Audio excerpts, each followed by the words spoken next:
This guide will show you how to use summation formulas in Microsoft Excel. Using the plus sign, select a cell and type an equal sign, then alternate between clicking a cell with a value and typing plus sign. Hit Enter. Equal sign, then alternate between clicking a cell with a value and typing plus sign. Hit Enter. Use the sum function to add a range of cells. Type an equal sign.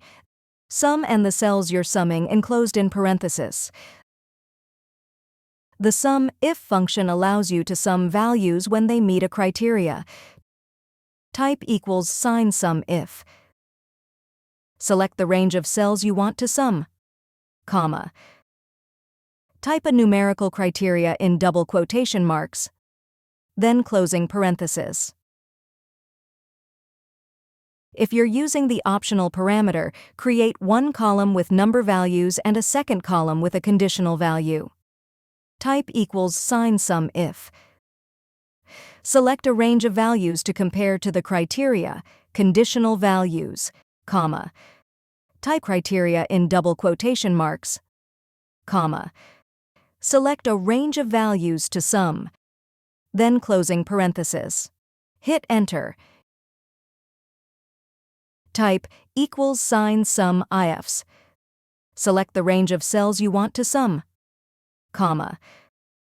Select a range of values to compare to criteria 1, comma.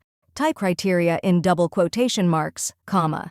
Select a range of values to compare to criteria 2, comma.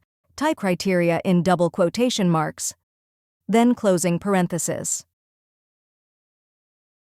The sum IFS formula will check the value in each criteria range cell and add the respective sum range cell to the sum.